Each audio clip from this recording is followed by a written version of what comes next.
I'm about 10 hours split across 35 runs into Dust and Neon, and stepped away to start the review.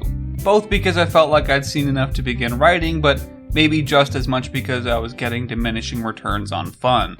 Because Dust and Neon is a totally serviceable robot cowboy-filled gunslinging roguelite that delivers on its rootin' tootin' saloon shootin' premise for about the first 5 hours or so, and then spends every hour thereafter trying and failing to justify its $30 price tag by slowing down its progression to a halt and adding frustrating grind walls out of nowhere. In Dust and Neon, you play as the mysterious gunslinger in a steampunk Wild West, needing to take down a series of robotic bosses to collect their colored loot and unlock more cross-run flat bonuses. If you've played an indie roguelite in the past half-decade, you've played something like Dust and Neon, but you might not have played one that nails a unique combat fantasy quite as decisively. Because being a gunslinger isn't a superficial descriptor, but a core gameplay tenet that this title embraces. In a genre where firing projectiles, frequently out of guns, is the norm, Dust and Neon cements its identity not with a gimmick, but a fundamental focus on its slow-paced gunplay. Bullet accuracy falling off while moving or rapidly firing isn't exactly a novel mechanic, but it certainly feels that way from this isometric perspective, as does its post-run payout bonuses that rely on precise shots. The totality of these systems make its style clear. Dust and Neon isn't a fast-paced bullet hell, but more of a deliberate stop-and-pop cover shooter, and it's actually a ton of fun. Progressing through levels demands properly navigating a path by means of waist-high walls, then lining up and taking some satisfying shots out of your pistol, shotgun, or rifle respectively.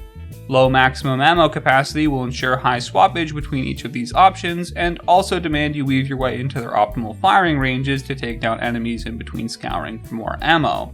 Once that ammo is acquired, you'll partake in Dust and Neon's subtle but impactful reloading mechanic. These guns that keep appearing on the right-hand side of the screen aren't just a thematic visual flourish, but also an optical representation of its twist on reloading.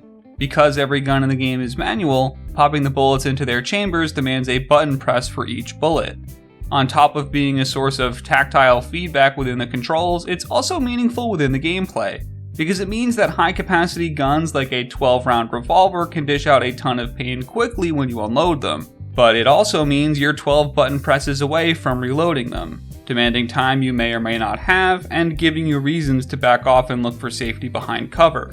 When it's firing on all cylinders, this tactical, slow-paced, gun-focused combat is some of the most satisfying cowboying you can get. Shots feel punchy, clutching victory after being pinned down behind cover is a thrill, and the boss fights are tense but fun.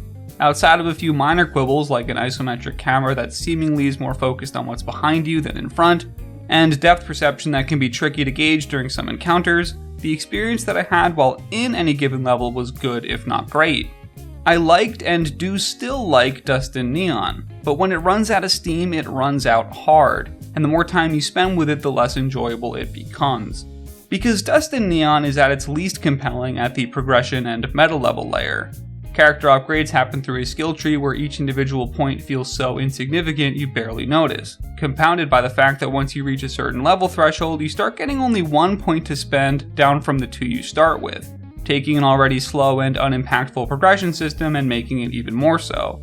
Those levels are also an important benchmark for when the game decides to let you do bosses.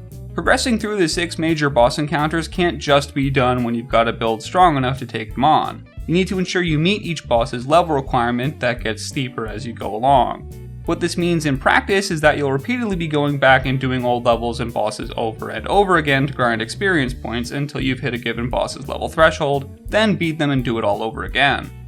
If doing the same things over and over again sounds like a shallow criticism for a roguelite, I'd agree with you in most cases. The problem here is that Dust and Neon doesn't have any of the cross-run diversity or mid-run decision-making that allows roguelites to get away with their inherent repetition.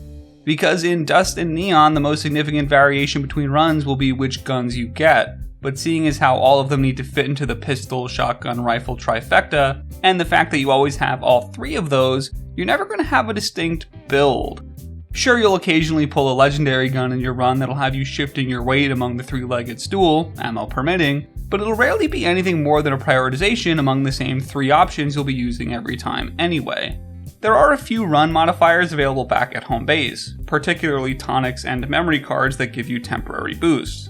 The problem comes from the fact in most cases they're seldom big enough to notice, but in all cases they cost cash, the most meaningful of which costing multiple levels worth of rewards, seemingly to make their purchase a thoughtful decision, but instead making their purchase a liability. Because in your average level you don't need them, it's only the big important boss battles or hardest levels you're stuck on where they're going to move the needle, and you're not going to want to fork over the cash until those moments by design. So you're grinding levels to get experience and cash, but you need to spend cash if you want those levels to feel even slightly unique, which you don't want to do tactically because it's a waste of cash that you need to save for the hard, non-grindy stuff. The end result is that the grindiest parts of Dust and Neon then also become the most samey, a damning flaw seeing as it's how you're going to spend most of the late game, creating this weird feedback loop of boredom that had my final hours with the game being this taxing slog. Dust and Neon is a game that I want to recommend more than I feel like I can right now.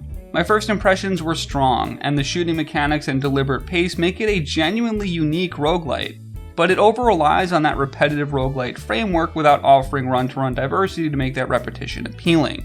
There's fun to be had, but whether or not I can recommend it to you is going to depend a lot on your relationship to its genre-relative high price tag, and whether or not your gaming satisfaction demands actually getting all the way to the credits. The problem with Dust and Neon isn't that it's 10 hours, but that it's 5 hours twice.